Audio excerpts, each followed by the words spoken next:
चलो, स्टैटिक और dynamic verb के विषय में हम लोगों ने कुछ जाना है। क्या सब पढ़ा हुआ था इससे पहले? हाँ, इससे पहले मॉडल्स पढ़ाए हुए थे।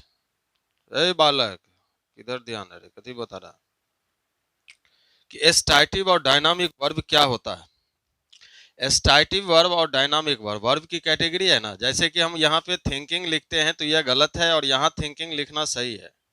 यहाँ हियरिंग लिखना गलत है और यहाँ हियरिंग लिखना सही है। यह कैसे पता चले कि किस वर्ब में आईएनजी का यूज होगा और किस वर्ब में आईएनजी का यूज नहीं करना है, ये हमें पता चलता है किससे?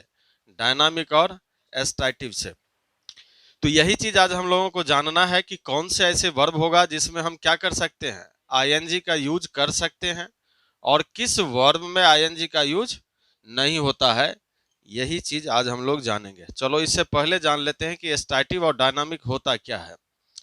डायनामिक का अर्थ होता है गतिशील क्रिया और स्टैटिक का अर्थ होता है अस्थिर क्रिया। गतिशील क्रिया, इसका मतलब क्या हुआ कि ऐसे वर्ब जिसमें हम मोशन दे सकते हैं, जिसमें गति डाला जा सकता है, उसी को क्या बोलेंगे? डायनामिक वर्ब बोलेंगे। क्योंकि आईएनजी अपने आप में एक ऐसा सफिक्स है। क्या है आईएनजी जी? यह सफिक्स है। सफिक्स कहते किसको है?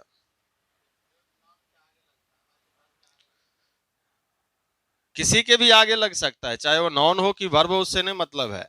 यानी रूट वर्ड के आगे जिस शब्द का, जिस सेमी वर्ड का यूज करते हैं। सेमी वर्ड, इसका मतलब क्या कि जिसका अपना कोई अर्थ नहीं होता लेकिन किसी वर्ड में आकर के जुड़ करके उसके अर्थ को क्या करता है, वह बदल देता है, उसी को हम क्या कहते हैं? सफिक्स।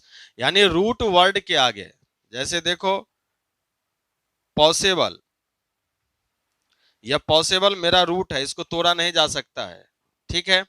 लेकिन अगर इसके पहले हमने क्या जोड़ा, आई एम जोड़ दिया, तो इसका मीनिंग चेंज हो गया कि नहीं हो गया? अब यह जो रूट था, इस रूट के पहले लगाया कि बाद में?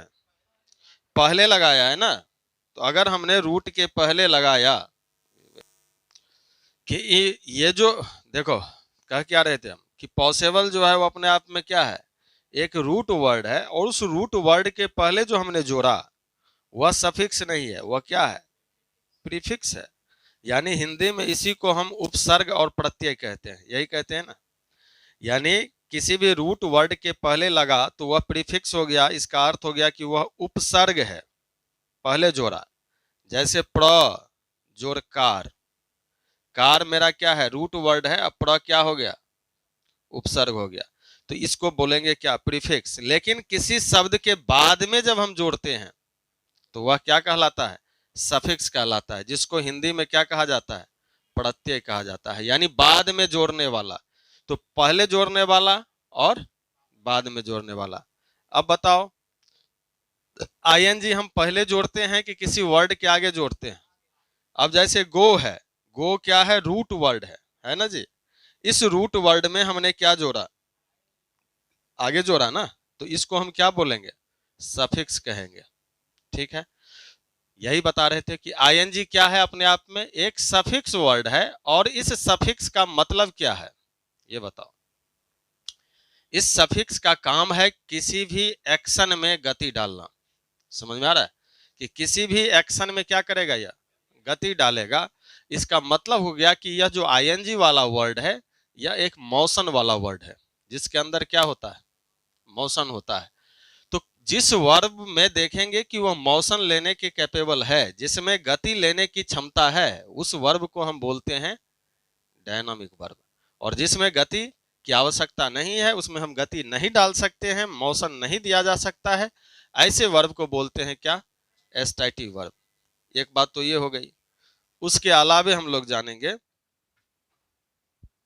लाइट भी आ गया, ये भी बराबर डिस्टर्ब करता रहेगा।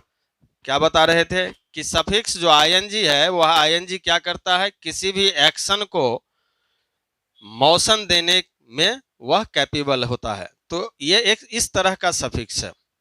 अब हमें जानना है कि कौन से वर्ब में हम एक्शन में मोशन डाल सकते हैं, गति डाल सकते हैं, और किस वर्ब में हम मोशन नहीं दे सकते हैं, यही जानना है। तो स्टैटिक और डायनामिक की अगर जब कभी भी बात की जाए तो हमें याद रखना है अगर मोटा मोटी देखो तो डायनामिक वर्ब जो होता है वह फिजिकल एक्टिविटी से रिलेट होता है। किस चीजों से जी? कि ऐसा एक्टिविटी जिसमें क्या हो, फिजिकल एक्टिविटी हो, शारीरिक क्रिया जिसमें की जा सकती है, उसको हम क्या बोलते हैं? डायनामिक वर्ब बोलते हैं। समझ में आ रहा है? अब शरीर का उपयोग जिसमें हम करते हैं, वह दौड़ रहा है, ये कहना ठीक होगा। क्यों? क्योंकि दौड़ने में किस चीजों का उपयोग हो रहा है जी? फिजिकल एक्टिविटी हो रहा है। वह बोल रहा है, बोलने में भी क्या है? एनर्जी, एनर्जी चल रहा है ना उसके अंदर। कौन सा एनर्जी? एनर्जी भी दो तरह का, एक हो गया फिजिकल एक्टिविटी करने वाला और एक हो गया मेंटल एक्टिविटी, मानसिक क्रिया। समझ में आ रहा है? कौन कौन सा एक्टिविटी है हमारे पास? हाँ, तो जो फिजिकल एक्टिविटी होगा उसी में गति डाल सकते हैं।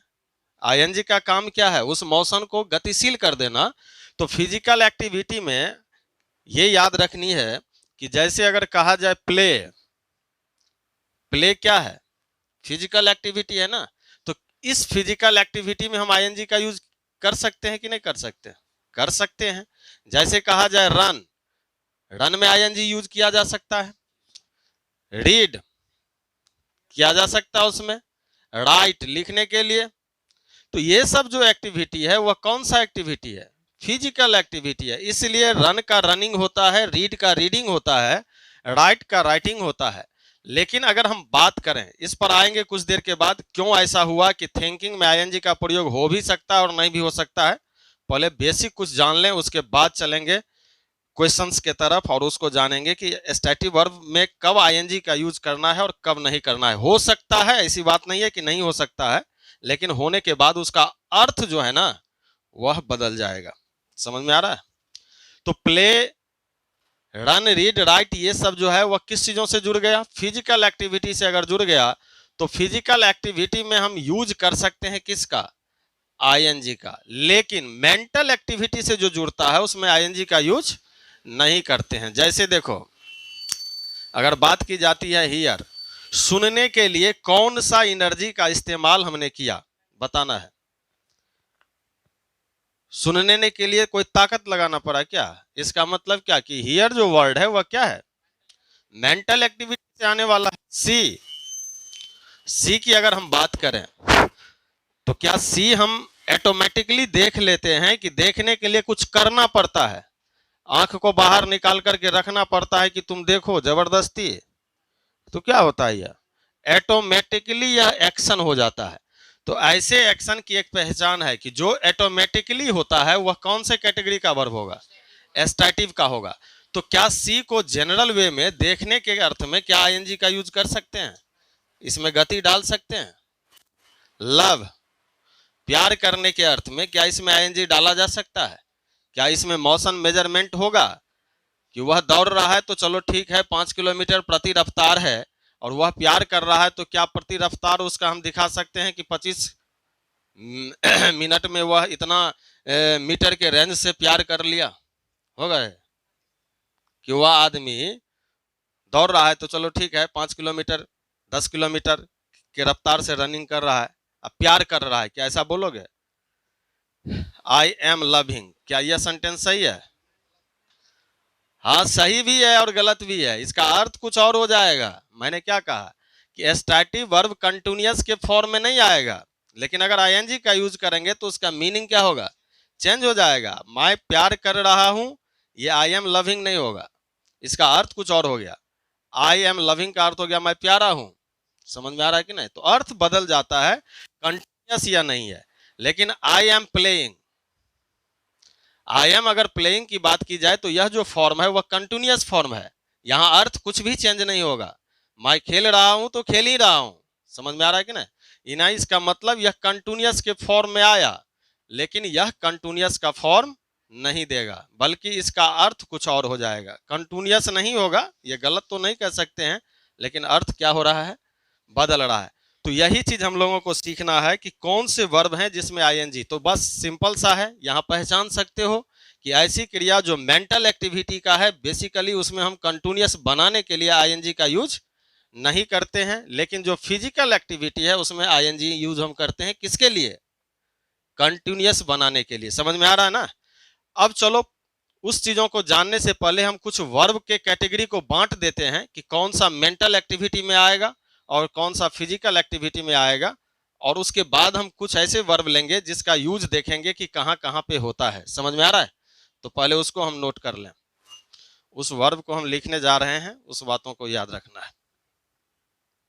समझ में आ गया? आईएनजी सफिक्स कहां करना है? जिसमें शारीरिक ऊर्जा लगता हो। प्यार करने में कोई दम लग रहा है क्या? नफरत करने में कोई दम लग रहा है, ताकत लग रही है क्या कि चलो हम इतना वेट से नफरत करते हैं या इतना वेट से प्यार करते हैं? हो गया लिखा हुआ।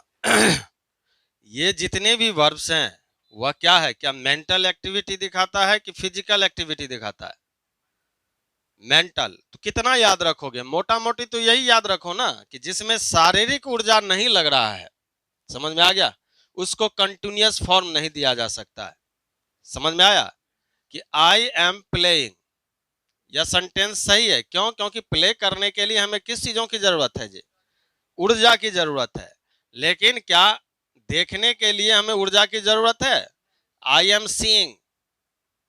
अब दोनों में देख लो कि प्लेइंग, प्ले करने के लिए हमें शारीरिक एक्टिविटी करनी पड़ती है, देखने के लिए हमें कुछ एक्टिविटी की जरूरत। तो आई एम सीइंग करना गलत होगा। क्यों होगा गलत? क्यों? क्योंकि सीइंग क्या है? मेंटल एक्टिविटी का क्रिया है। तो कब सीइंग, अगर सी में आईएनजी यूज कर दे तो अर्थ बदल जाएगा, यही होगा, उसका अर्थ कुछ और हो करके चला आएगा। अब सी का अर्थ होता है देखना और सीइंग कर दिया तो इसका अर्थ हो गया मिलना। तो सी का अर्थ दो होता है, किस अर्थ में आईएनजी का यूज करेंगे, किस अर्थ में नहीं, यही चीज हम लोगों को आज पढ़ना है। एक तो ये हो गया। इसमें से जितने भी वर्ब्स लिखा गया है सभी वर्ब में आईएनजी का यूज नहीं हो सकता है, क्योंकि कुछ ही ऐसे वर्ब हैं जिसमें आईएनजी का यूज होता है लेकिन उसका अर्थ अलग होता है। वो चीज हम लोग जानेंगे। 5-10 ऐसे वर्ब हैं इसमें जिसमें आईएनजी का यूज कर सकते हैं, लेकिन कुछ ऐसे वर्ब हैं जिसमें कभी नहीं कर सकते हैं। अब जैसे नीड हो गया, डेयर हो गया, इसमें नीड और डेयर में आईएनजी का यूज कर नहीं सकते हैं। अब जैसे हियर है तो हियर में हम यूज करते हैं किस चीजों का? आईएनजी का भी नहीं भी करते हैं। वो चीज हम लोगों को समझना है। थिंक है तो थिंक में आईएनजी का यूज हो भी सकता है और नहीं भी हो सकता है, लेकिन कंटिन्यूअस बनाने के लिए आईएनजी नहीं होगा, इसके अलावे दूसरा अर्थ में होगा। समझ में आ रहा है ना? चलो, तो ये बातें याद रखनी है। तो स्टैटिव और डायनामिक का मतलब यही है कि एक्टिविटी हमें ध्यान में रखना होगा कि कौन सी ऐसी क्रिया है जो हमारे शारीरिक से जुड़ा हुआ है और कौन सा मानसिक से जुड़ा हुआ है। समझ गया? मिटा दें इसको।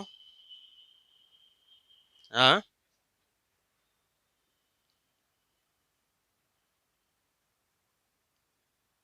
तो ध्यान में रखना है हमें कि डायनामिक वर्ब जो होता है, डायनामिक वर्ब जो होता है वह क्या दिखाता है जी? एक्शन दिखाता है। अगर वह एक्शन दिखाता है तो उस एक्शन में हम आईएनजी का यूज कर सकते हैं। किस अर्थ में? कंटिन्यूअस फॉर्म में। समझ में आया? लेकिन एस्टाइटिव वर्ब जो है, एस्टाइटिव वर्ब वह क्या दिखाता है?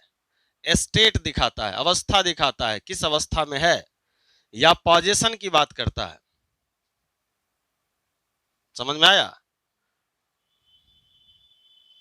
तो उसमें हम आईएनजी का यूज नहीं करते हैं।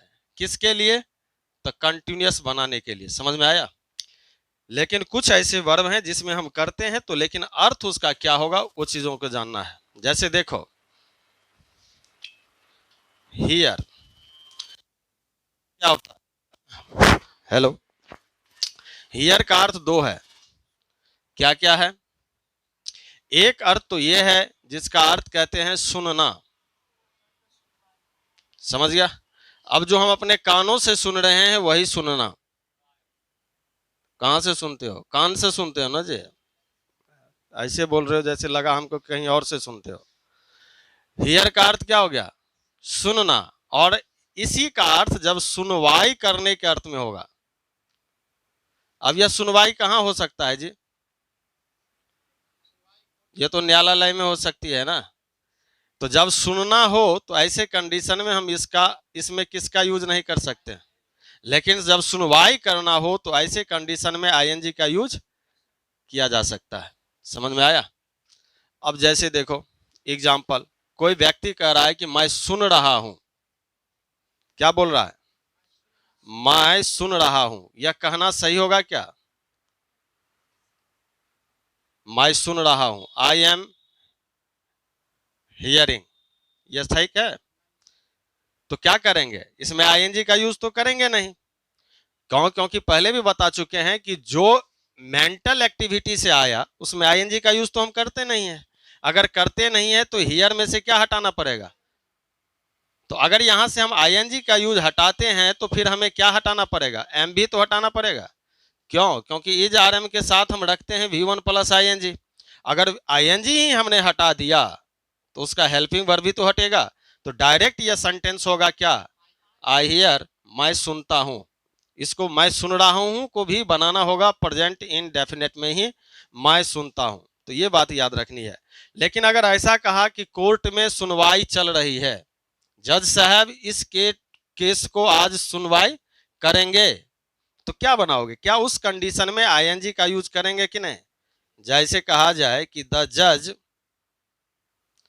जज is hearing the case today.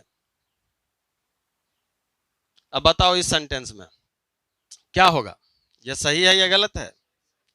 क्यों, यहां पे जो हियरिंग का अर्थ है यह सुनना का अर्थ नहीं है। यहां पे न्यायालय में सुनवाई करने की बात है कि जज साहब आज सुनवाई कर रहे हैं इस केस को। समझ में आया कि नहीं। तो ऐसे कंडीशन में यह सेंटेंस सही होगा। लेकिन जो बेसिक स्टेट है यानी ऑटोमेटिकली वाला एक्शन है, नेचुरल स्टेट है, हियर का नेचुरल स्टेट क्या है, सुनना। तो किसी भी स्टैटिव वर्ब का जो नेचुरल स्टेट है उसमें आईएनजी नहीं होता है, लेकिन जो स्पेसिफिक स्टेट है उसमें आईएनजी का यूज होता है। बस यही याद रखना है। इस तरह से हम देखें हियर, और कुछ कुछ वर्ब लेते हैं, उसको पहले नोट कर लेना इसको, कि जो नेचुरल स्टेट है, हियर का नेचुरल स्टेट क्या है जी, सुनना। स्पेसिफिक स्टेट क्या हो गया, सुनवाई करना। यानी प्राकृतिक, प्राकृतिक का मतलब क्या कि जो वह स्वभाव में है, हियर का सुनना। अगर कोई व्यक्ति ऐसा बोलता है कि I am hearing a noise, क्या यह सेंटेंस सही होगा, क्योंकि वह नेचुरल स्टेट की बात कर रहा है। क्या कर रहा है कि मैं इस आवाज को सुन रहा हूं, मैं आवाज सुन रहा हूं। इसका मतलब कहां से सुन रहा हूं, कान से सुन रहा हूं। यह कान से सुनना, और आदमी सुनता कहां है, कान से ही ना सुनता है, तो यह नेचुरल स्टेट हो गया। तो ऐसे कंडीशन में हम क्या करेंगे, नेचुरल स्टेट होने पर वह मेंटल एक्टिविटी में चला जाएगा, मानसिक क्रिया से संबंधित हो जाएगा, और वहां आईएनजी का यूज नहीं होगा। तो डायरेक्ट बनाना होगा आई हियर अ नॉइज।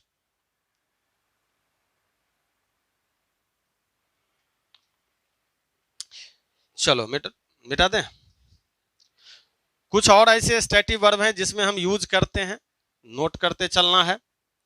जैसे सी का अर्थ क्या होता है बताओ तो।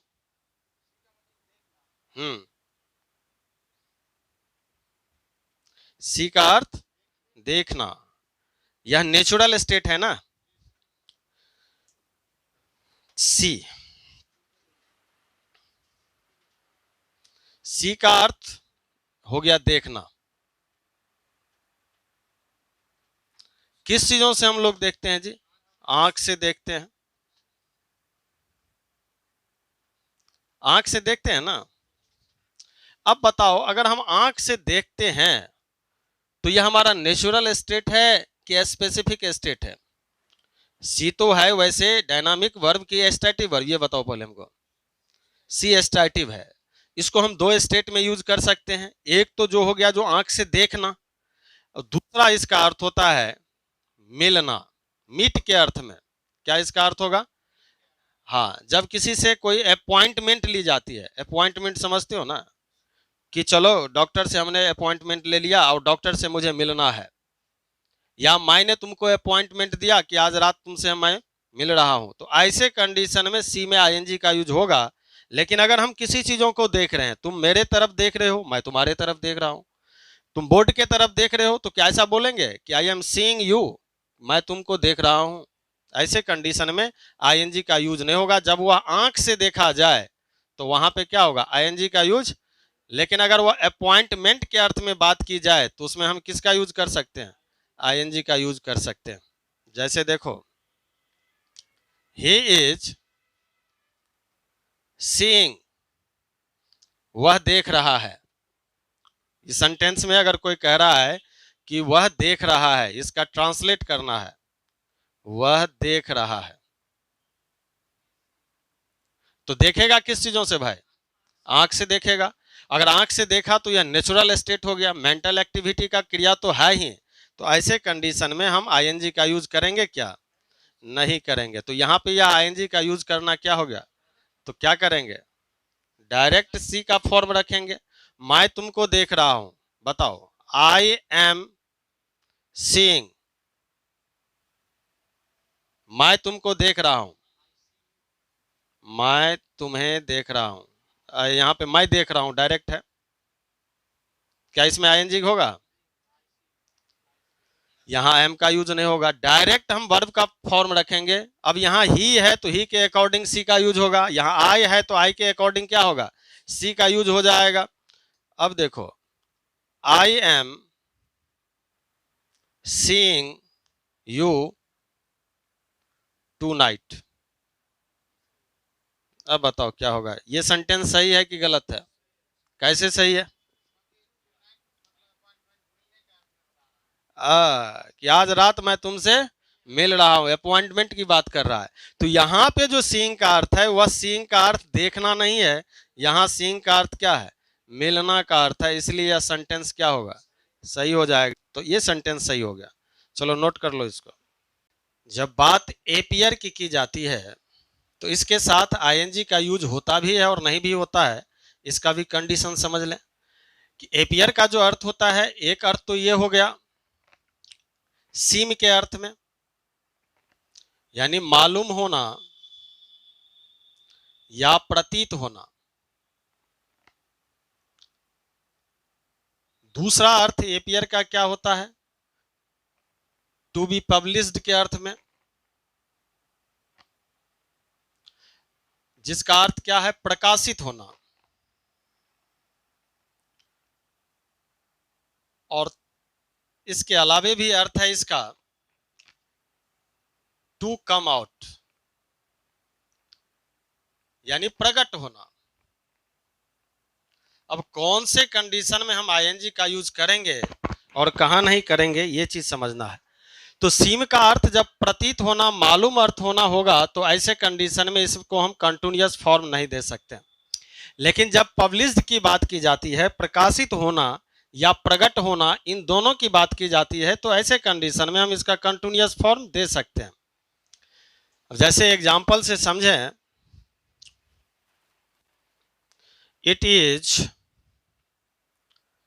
appearing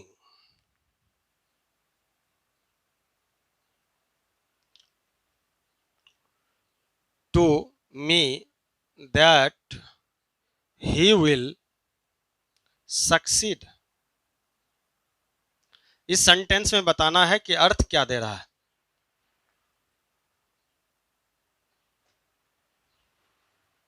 बताएं। दूसरा सेंटेंस देखें, नाउ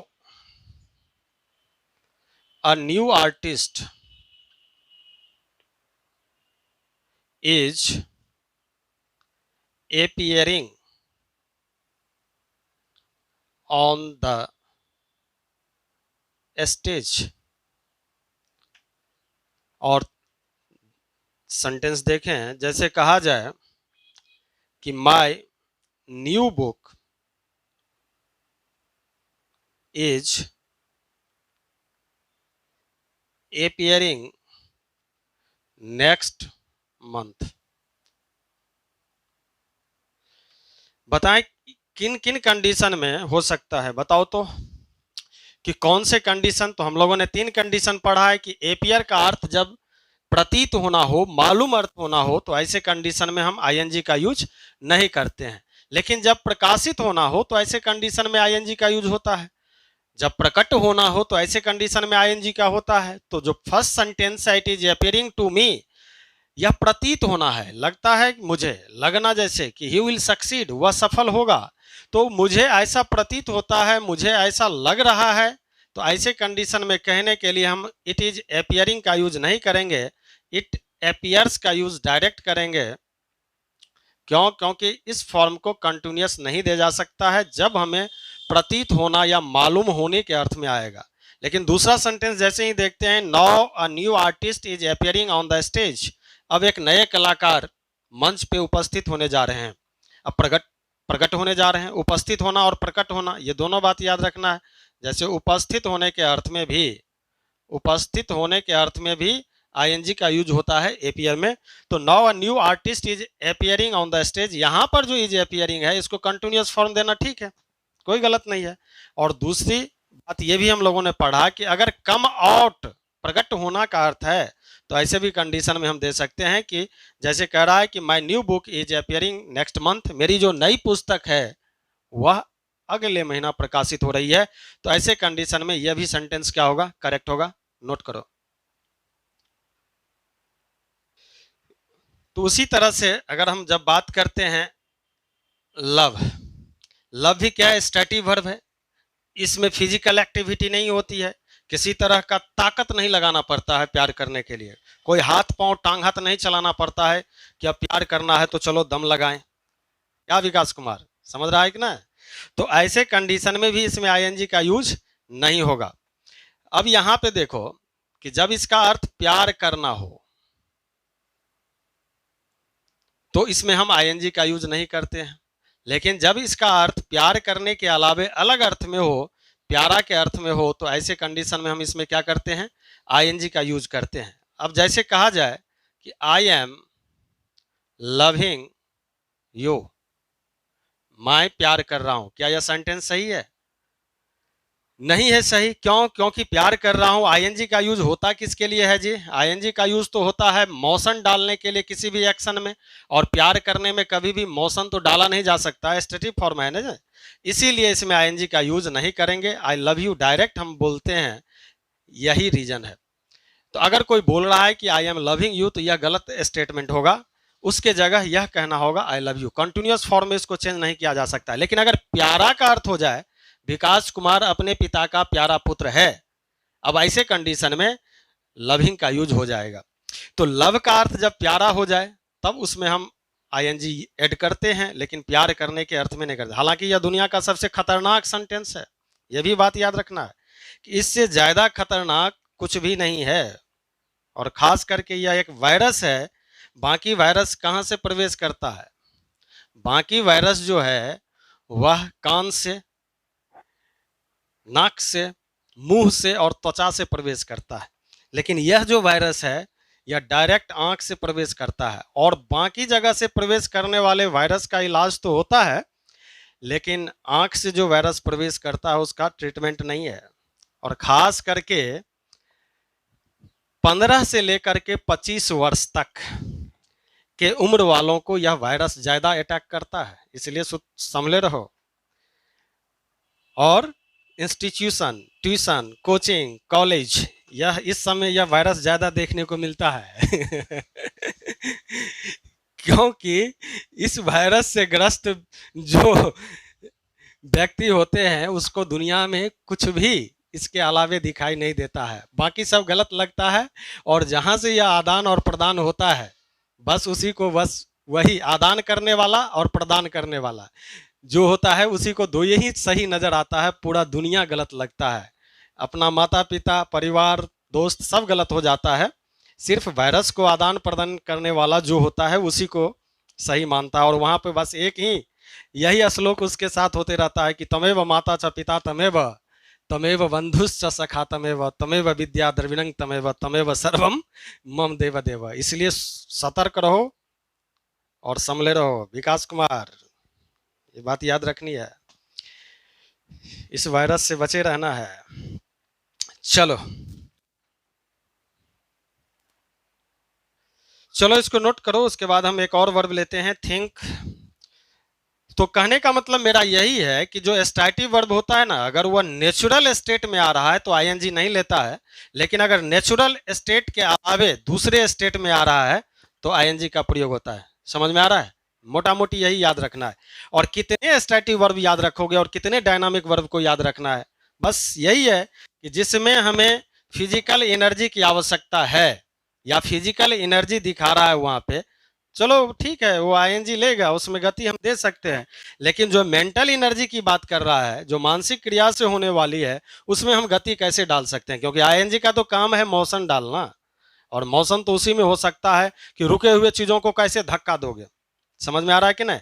अगर हम उसमें धक्का देने के लिए कोशिश करते हैं तो इसका मतलब है कि हम उसको, उसके मीनिंग को चेंज कर रहे हैं, उसका जो बेस मीनिंग है उसको बदल रहे हैं। तो ये बात याद रखना है, जो गति में आना चाहता है उसी को गतिशील किया जा सकता है। तो जो फिजिकल एनर्जी का वर्ब है वही सिर्फ गतिशील के फॉर्म में आ सकता है, यानी कंटिन्यूअस। आईएनजी का मतलब कंटिन्यूअस फॉर्म। नोट कर लिया? चलो आगे देखते हैं थिंक के विषय में, उसके बाद आगे बढ़ते हैं।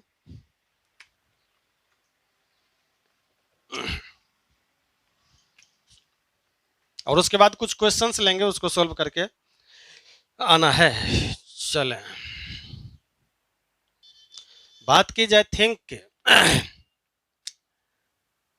तो थिंक का अर्थ क्या होता है? सोचना। तो थिंक भी जब नेचुरल मीनिंग को लेकर के चलता है तो इसका मतलब क्या हो गया? सोचना, विचार करना,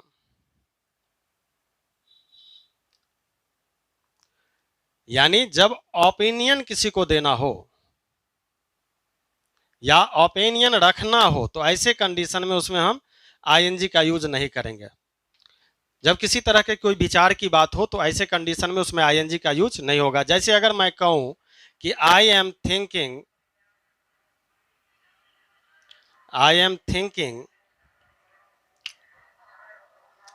your decision is wrong.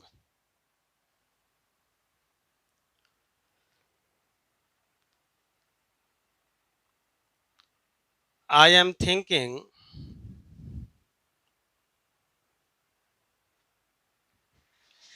you are a best singer, the best singer। बताएं इसमें क्या होगा? क्या इसमें हम विचार रख रहे हैं, सोच रहे हैं, ओपिनियन की बात कर रहे हैं? तो आई एम थिंकिंग ये मेरा सोचना है, ये मेरा मानना, ये मेरा ओपिनियन है। अगर मैं ओपिनियन की बात कर रहा हूं तो ऐसे कंडीशन में उसमें आईएनजी का यूज नहीं होगा। तब डायरेक्ट हम उसमें क्या करेंगे? थिंक का यूज करेंगे। कंटिन्यूअस फॉर्म तो दे नहीं सकते। यहां भी बात उसकी विषय में की जा रही है कि दुनिया नहीं बल्कि यह मेरा अपना ओपिनियन है कि you are the best singer. आप जो हैं वह क्या हैं? सबसे अच्छे गायक हैं। तो ऐसे कंडीशन में हम क्या करेंगे? यहाँ पे थिंक का ही यूज करेंगे, थिंकिंग का यूज नहीं करेंगे। एम थिंकिंग लिखना क्या होगा? गलत होगा। लेकिन जब थिंक का यूज किस अर्थ में किया जाए? किसी संभावनाओं पर विचार किया जाए, consider at the possibilities, consider the possibilities की बात होती है, तो ऐसे कंडीशन में हम यानी किसी संभावनाओं पर, संभावना पर विचार रखना हो तो ऐसे कंडीशन में हम कर सकते हैं। या ऐसे भी कर सकते हैं कि जो अगर टेम्परेरी एक्शन है तो टेम्परेरी एक्शन को दिखाने के लिए हम यूज कर सकते हैं किसका? आईएनजी का यूज किया जा सकता है। जैसे कि I am thinking to go to America. I am thinking to buy a car next month. अब बताएं इन सेंटेंस में ओपिनियन की बात हो रही है या कंसीडर द पॉसिबिलिटीज की बात हो रही है? तो अपना संभावना व्यक्त करने की अर्थ में हम यहाँ पे विचार कर रहे हैं कि आई एम थिंकिंग, मैं यह सोच रहा हूं कि अमेरिका जाऊं। I am thinking to buy a car next month, मैं सोच रहा हूं कि अगले महीना कार खरीद लो। यहाँ ओपिनियन की बात नहीं हो रही है। तो जब सोचना विचारना और किसी ओपिनियन की बात रखना हो तो ऐसे कंडीशन में आईएनजी का यूज नहीं करेंगे। लेकिन जब कंसीडर द पॉसिबिलिटीज की बात की जाए, संभावना पर विचार की बात की जाए, तो ऐसे कंडीशन में क्या करोगे? आईएनजी का यूज करोगे। नोट करो। चलें, हो गया नोट किया हुआ। ठीक उसी तरह से आगे देखेंगे तो समझ में आ गया। क्या समझा? कि थिंक का प्रयोग जब कंसीडर द पॉसिबिलिटीज के अर्थ में होगा तो आईएनजी लेगा, अगर ओपिनियन के अर्थ में होगा तो आईएनजी नहीं लेगा। बस यही है, सिंपल सा है। अब उसी तरह फील की अगर हम बात करते हैं, फील, तो फील का अर्थ क्या होता है? महसूस करना होता है। फील का अर्थ क्या होता है? तो क्या फीलिंग का यूज कर सकते हैं? अब बताएं, क्या फीलिंग का यूज किया जा सकता है? जैसे अगर बात की जाए,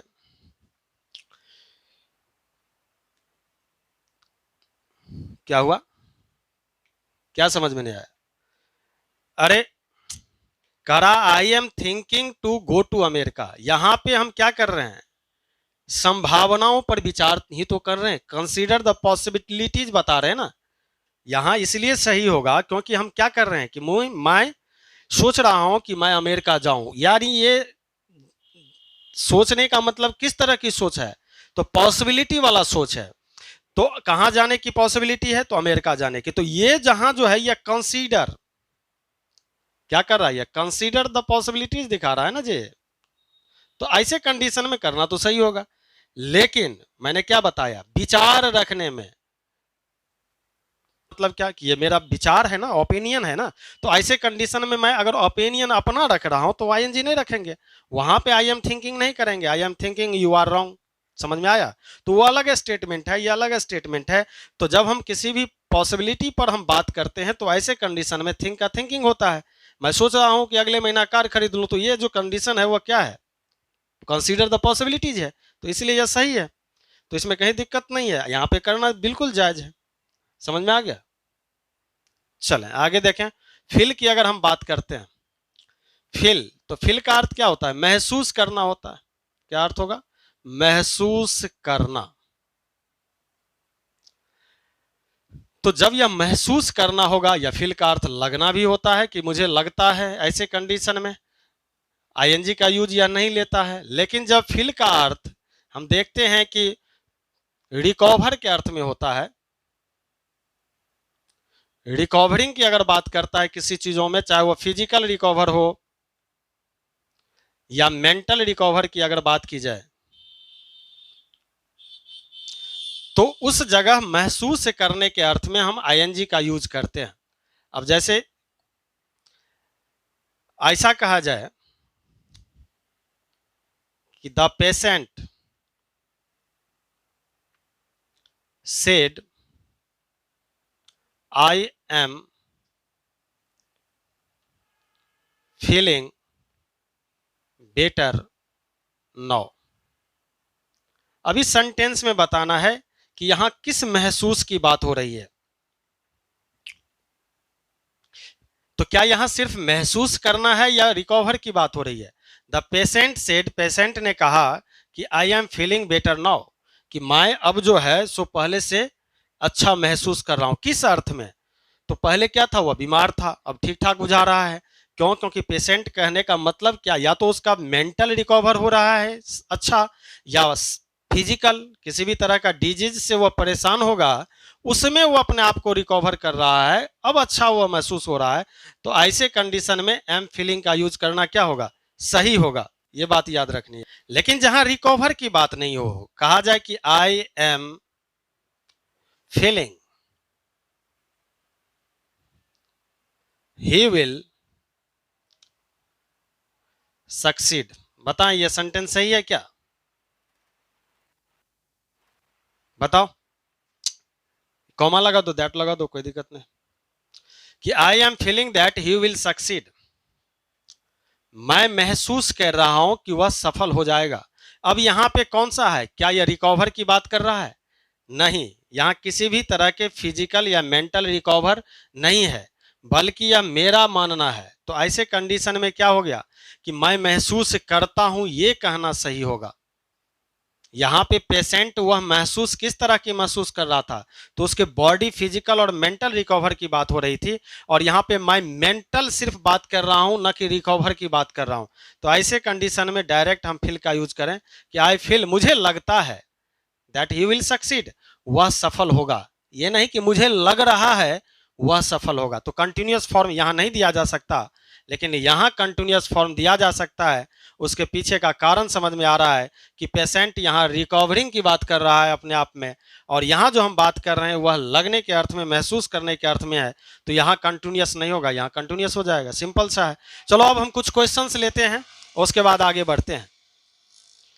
अब कुछ क्वेश्चंस लेते हैं, उसके बाद आगे बढ़ते हैं। पहले इसको नोट कर लेना है जब तक मैं चलो कुछ क्वेश्चंस ले लें। जब तक मैं क्वेश्चंस लिख रहा हूं तब तक इसको रोक देना है।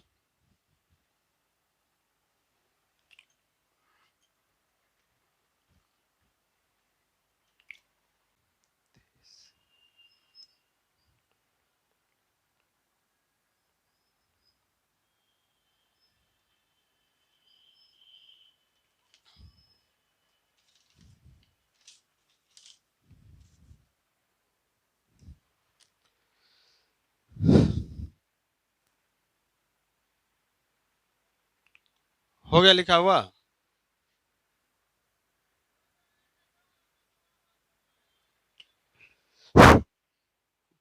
बना लोगे क्वेश्चन? कहाँ गलत है? A B C D numbering कर लो।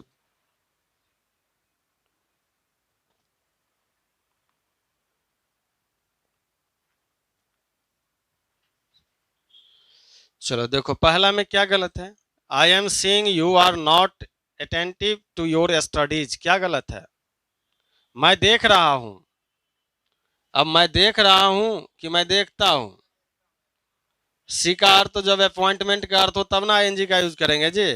यहाँ पे बात किसकी हो रही है? देखने के अर्थ में हो रहा है ना, आईएनजी का यूज होगा। डायरेक्ट बनेगा क्या? I see. I am seeing you tonight said by mister Sharma, क्या होगा? मैं तुमसे रात में मिल रहा हूं, यह कहा किसने? मिस्टर शर्मा ने। अपॉइंटमेंट ले लिया, इसका मतलब इसमें कोई गलती। यहाँ सीइंग का यूज करना क्या है? सही है। आगे देखो, the doctor said to me how are you feeling now, doctor ने मुझसे कहा कि अब तुम कैसा महसूस कर रहे हो, ठीक है? कैसे ठीक है? यह इसलिए सही है सेंटेंस, क्योंकि सेंटेंस में डॉक्टर फिजिकल मेंटल रिकवर की बात कर रहा है। यह समझ में आ रहा? तो फिल्म में जब रिकवरिंग की बात होगी तो आईएनजी का यूज करना होगा। यह सेंटेंस क्या है? सही है, इसमें कहीं भी करेक्शन की आवश्यकता नहीं है। तो दूसरा भी सही, तीसरा भी, चौथा देखो, I am feeling why I did not succeed, क्या यह सही है? मैं महसूस कर रहा हूं कि मैंने क्यों सफल नहीं हुआ। अब यहाँ पे फीलिंग का अर्थ रिकवर का अर्थ नहीं है, मुझे लगता है के अर्थ में है, तो इसलिए आई एम फीलिंग का यूज तो क्या करेंगे? डायरेक्ट फील लिखेंगे। I am hearing you are living for Delhi, मैंने सुना है। हियर का अर्थ सुनवाई करना और हियर का अर्थ सुनना। मैं सुन रहा हूं कि आप जा रहे हैं। अब किसी को हम ऐसा कहें कि मैं सुन रहा हूं कि तुम जो है सो पटना जा रहे हो, ये सही होगा क्या? मैं सुन रहा हूं कि तुम दिल्ली छोड़ रहे हो, मैं सुन रहा हूं कि तुम अमेरिका जा रहे हो, ये सुन रहा हूं कहना सही होगा क्या? कंसीडर एट द पॉसिबिलिटीज जब होगा तब उसमें थिंक में आईएनजी का यूज वहां करते भी हैं, सुनने के अर्थ में तो नहीं करते हैं।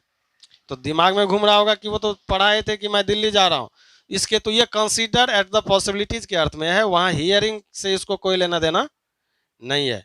मैं सुन रहा हूं नहीं होकर के क्या होगा?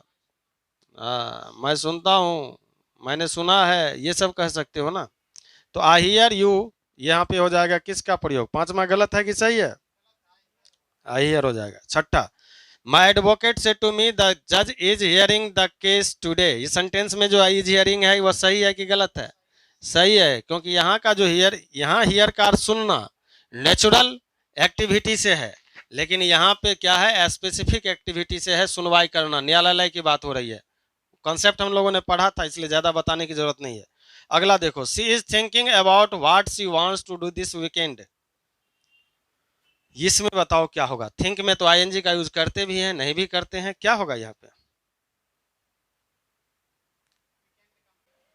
टेम्पररी एक्शन की बात हो रही है। इस सप्ताह के विषय में वह सोच रही है कि उसे क्या करना चाहिए। ऐसा अगर कोई कहता है कि मैं सोच रहा हूं कि अगले महीना मैं एक गाड़ी खरीद लूं, या कंसीडर एट द पॉसिबिलिटीज पढ़ा था। थिंक का अर्थ होता है लगना, सोचना, विचार करना। कब? ऐसे में जब आईएनजी का यूज उसमें तब नहीं करना है जब उस थिंक का प्रयोग कंसीडर एट द पॉसिबिलिटीज न हो करके कुछ और दिखाता हो। समझ में आ रहा है ना? मैं सोच रहा हूं कि तुम गलत हो, या ओपिनियन है, अगर हम विचार सिर्फ रख रहे हैं, अपना ओपिनियन दे रहे हैं, तो ऐसे कंडीशन में आईएनजी नहीं होता। क्या यह ओपिनियन दे रहा है सेंटेंस? या तो कंसीडर एट द पॉसिबिलिटीज दे रहा है ना जी, कि मुझे करना है जो उसके विषय में वह सोच रही है ना। समझ में आया? तो विचार तो नहीं रख रहा है, आप गलत है ये विचार मेरा हुआ तो ओपिनियन मेरा है, लेकिन मैं खुद यह काम करूंगा कुछ दिनों में, तो यह तो मेरा कंसीडर एट द पॉसिबिलिटीज हो गया ना। तो यह सेंटेंस में कहीं भी गलती नहीं है, यही समझना था। यहाँ जो सी थिंकिंग है वो बिल्कुल राइट लिखा हुआ है। क्यों? क्योंकि यह कंसीडर एट द पॉसिबिलिटीज की बात है।